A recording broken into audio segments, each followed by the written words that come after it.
अगला टॉपिक है conserving resources. तो कंजर्विंग का मतलब होता है किसी चीज़ को बचाना। Using resources carefully and giving them time to get renewed is called resource conservation. अब रिसोर्सेज को बचाने की ज़रूरत क्यों है? जैसा कि हमने डिस्कस किया, ऐसे कई सारे रिसोर्सेज हैं जो हमारे लिए बहुत ज़रूरी हैं और जिनको यूज़ करने से वो कम होने लगते हैं। जैसे कि पानी है, पीने लायक पानी है, जो फॉरेस्ट हैं उन्हें यूज़ करने की वजह से वो कम होने लगते हैं, लेकिन वो हमारे डेवलपमेंट के लिए भी ज़रूरी हैं और डेवलपमेंट के साथ साथ हमारे जीने के लिए, हमारी ज़िंदगी के लिए भी ज़रूरी हैं। तो इस वजह से रिसोर्सेज को बचाना ज़रूरी है कि वो रिसोर्सेज कि हम उन्हें इतना ना यूज़ करने लग जाएं कि वो रिसोर्सेज ख़त्म हो जाएं। क्योंकि अगर पीने लायक पानी ख़त्म होने लग गया या फॉरेस्ट ख़त्म होने लग गए तो हमारा जीना भी बहुत मुश्किल हो जाएगा। तो इस वजह से जब रिसोर्सेज को बहुत केयरफुली यूज़ किया जाता है, ठीक है, बहुत सावधानी से आप रिसोर्सेज का यूज़ करते हो और आप रिसोर्सेज को टाइम देते हो कि वो रिसोर्सेज रीन्यू हो सकें। कि जैसे मान लीजिए अब हम इंसानों को कागज़ की बहुत ज़्यादा ज़रूरत पड़ती है और कागज़ बनता है, पेड़ों के काटने के बाद ही कागज़ बनेगा। तो कागज़ हमें बनाना ही है तो पेड़ कटने ही हैं, लेकिन जो पेड़ काटे जाएं उन जंगलों को इतना टाइम दिया जाए कि वहाँ दोबारा से नए पेड़ उग सकें, ठीक है, तो तभी वो रिसोर्स बचे रह सकेंगे। Balancing the need to use resources and also conserving them for the future is called sustainable development. अब सस्टेनेबल डेवलपमेंट क्या होता है कि डेवलपमेंट यानी कि किसी चीज़ का विकास और सस्टेनेबल यानी कि आप जिस चीज़ को बरकरार रख सको, ठीक है। तो सस्टेनेबल डेवलपमेंट का मतलब ये होता है balancing the need to use resources, कि जो आपकी ज़रूरत है आप अपनी ज़रूरत को भी पूरा करो and also conserving them for the future, कि आप अपनी ज़रूरत को भी पूरा करो और उन रिसोर्सेज को भविष्य के लिए भी बचाओ। हमें कागज़ की ज़रूरत है, पेड़ कटने ही हैं, तो हम अपनी ज़रूरत को भी पूरा कर लें और साथ में ज़्यादा भी पेड़ ना कटें, क्योंकि जंगल अगर बहुत ज़्यादा कम हो गए तब भी हमारा ही जीना दुश्वार हो जाएगा।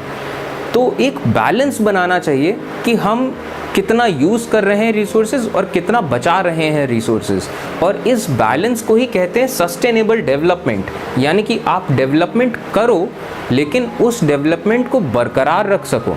ऐसा नहीं कि आपने 100 साल में सारे पेड़ काट दिए, खूब डेवलपमेंट कर लिया, अब दुनिया में पेड़ नहीं बचे तो अब आपकी सांस लेना भी मुश्किल हो रहा है आपको। अब ये जो सस्टेनेबल डेवलपमेंट है यानी कि ऐसा डेवलपमेंट जो कि आप बरकरार रख सको, कि आपके पास वो रिसोर्सेज रहें, तो ये कैसे किया जाता है? It can be done by reducing consumption. अब सस्टेनेबल डेवलपमेंट कैसे किया जाएगा? सबसे पहले तो आप अपना कंजम्पशन कम करो, ठीक है। अब जैसे मान लीजिए हम कागज़ यूज़ करना अगर कम करते हैं तो जाहिर तौर पे कम पेड़ कटेंगे। तो सबसे पहला स्टेप क्या है? आप अपना कंजम्पशन कम करो, किसी भी चीज़ का कंजम्पशन। इसके अलावा चीज़ों को रिसाइकिल करो। अब हम कागज़ का एग्जाम्पल ले रहे हैं, तो जैसे कागज़ को रिसाइकिल किया जाता है, दोबारा से यूज़ करा जाता है, एंड रीयूजिंग का भी यही मतलब है, दोबारा से यूज़ करना। तो ये जो तमाम चीज़ें हैं, अब ये कागज़ का सेंस ले लीजिए या पानी का सेंस ले लीजिए कि पानी का भी कंजम्पशन कम करो, पानी कम यूज़ करो, पानी को रिसाइकिल करो, ठीक है। ये एक बहुत ख़ास तरीका होता है पानी बचाने का, और पानी को रीयूज़ करो। तो ये सब किसी भी रिसोर्स को बचाने के लिए ये बेसिकली 3 तरीके होते हैं। Sustainable development aims at taking care of future generations. जो सस्टेनेबल डेवलपमेंट का एम है वो ये है कि जो भविष्य की जो जनरेशंस हैं हम उनका ख्याल रख सकें, कि हम जो डेवलपमेंट कर रहे हैं अपने डेवलपमेंट के चक्कर में हम एनवायरनमेंट को बहुत ज़्यादा नुकसान पहुंचा रहे हैं। तो डेवलपमेंट के चलते हम एनवायरनमेंट को इतना नुकसान ना पहुंचा दें कि भविष्य में आने वाली पीढ़ियों को भुगतना पड़ जाए। तो इस वजह से हमें क्या करना है, एक बैलेंस बनाना है कि हम डेवलपमेंट भी करते रहें और एनवायरनमेंट भी बचा रहे। future of our planet and its people is linked with our ability to maintain and preserve the life support system that nature provides us. जो अर्थ है, हमारी अर्थ का जो भविष्य है, वो इस बात पे डिपेंड करता है कि हम कितना ज़्यादा प्रिजर्व कर पाते हैं, प्रिजर्व यानी कि कितना बचा पाते हैं वो लाइफ सपोर्ट सिस्टम जो कि नेचर ने हमको दिया है। नेचर ने हमको पानी दिया है, साफ़ पानी, नेचर ने हमको साफ़ हवा दी है, तो वो जो लाइफ सपोर्ट सिस्टम है हम उसे बचा पाएँ, ये हमारे लिए एक बहुत बड़ी जिम्मेदारी है और हमारे अर्थ का भविष्य इस पे डिपेंड करता है। क्योंकि जिस तरीके से ग्लोबल वार्मिंग हो रही है और तमाम तरह के इम्बैलेंसेस हो रहे हैं नेचर में, चाहे वो किसी भी सेंस में हो, पेस्टिसाइड्स के सेंस में हो, रेडिएशन के सेंस में हो, नेचर में इम्बैलेंस बढ़ रहा है। तो भविष्य जो है हमारे प्लैनेट का वो डिपेंड करता है कि हम कितना ज़्यादा बैलेंस बना के रख सकते हैं। It is our duty to ensure that all uses of renewable resources are sustainable, कि जो renewable resources हैं, non renewable resources हैं, ये इनका यूज़ sustainable हो सके, हम बरकरार रख सकें उसे। Diversity of life on earth is conserved, जो कि diversity है लाइफ की, जो अलग अलग तरह के लाइफ फॉर्म्स हैं हम उन्हें भी कंजर्व कर सकें। ऐसा ना हो कि जितने भी जानवर हैं वो सब एक्सटिंक्ट हो जाएं, जैसे कि टाइगर्स हैं वो एंडेंजर्ड स्पीशीज़ हैं, ऐसे ना जाने कितने सारे जानवर एंडेंजर्ड स्पीशीज़ हैं कि आगे आने वाली जो जनरेशन है उनके आने तक ये जानवर बचे रहें, ऐसा नहीं कि ये सब जानवर एक्सटिंक्ट हो जाएं। अब damage to natural environment is minimum. देखो, डेवलपमेंट करने के लिए एनवायरनमेंट का डैमेज होगा, वो नेचुरल सी बात है कि डेवलपमेंट हम कर रहे हैं तो जाहिर सी बात है नेचर को हार्म होगा, लेकिन वो हार्म क्या हो, मिनिमम हो, हम कम से कम नुकसान पहुंचाएं नेचर को, ये सबसे ज़्यादा ज़रूरी बात है। अब चलिए बढ़ते हैं अपने लास्ट टॉपिक की तरफ, प्रिंसिपल्स ऑफ सस्टेनेबल डेवलपमेंट, कि जो सस्टेनेबल डेवलपमेंट होता है उसके प्रिंसिपल्स क्या होते हैं। अब सस्टेनेबल डेवलपमेंट का क्या मतलब था कि हम अपने रिसोर्सेज का यूज़ कम कर सकें, जिसकी वजह से रिसोर्सेज को हम बचा के रख सकें अपने आगे आने वाले जनरेशन्स के लिए।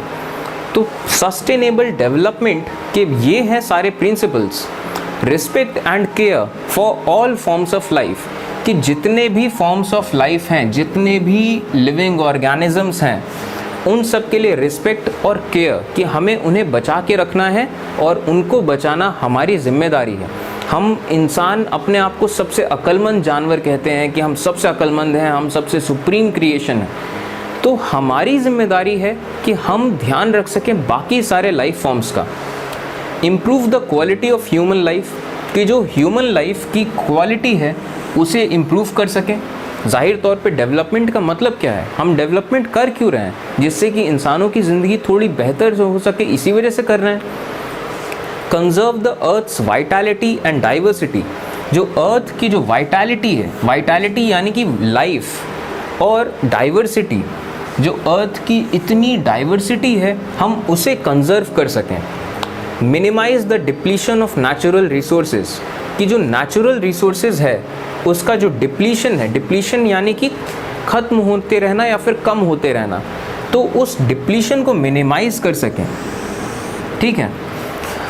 Change personal attitudes and practices towards environment, जो प्रकृति के लिए हम लोग अपने पर्सनल एटीट्यूड्स को चेंज कर सकें और उन प्रैक्टिसेस को चेंज कर सकें कि हम एनवायरनमेंट को ज़्यादा नुकसान ना पहुंचाएं। अब पर्सनल एटीट्यूड्स की अगर बात करी जाए तो हम अपनी पर्सनल लाइफ में बहुत सारे चेंज कर सकते हैं, जो कि अगर हर आदमी करने लग जाए तो एक बहुत बड़ा फ़र्क पड़ेगा। अगर हर आदमी करने लग जाए, अगर हर आदमी ऐसा करने लग जाए कि पानी का कम से कम यूज़ करे और हर आदमी कोशिश करे कि वो एनवायरनमेंट के लिए कुछ प्रोडक्टिव कर सके, जैसे पेड़ लगाए, तो इस तरीके से बहुत बड़ा फ़र्क बन जाएगा। Enable communities to take care of their own environment, अब जैसे जितने जंगल हैं, जितने भी फॉरेस्ट हैं, उन फॉरेस्ट में, उन जंगलों में जो कम्युनिटीज़ रहती हैं, उन कम्युनिटीज़ को भी जिम्मेदारी दी जाए कि आप केयर कर सको उन एनवायरनमेंट की, क्योंकि उन जंगलों को, उन एनवायरनमेंट को वो कम्युनिटीज़ कहीं ज़्यादा अच्छे से समझती हैं। तो ये था क्लास 8th जियोग्राफी का पहला चैप्टर। चलिए फिर, थैंक यू।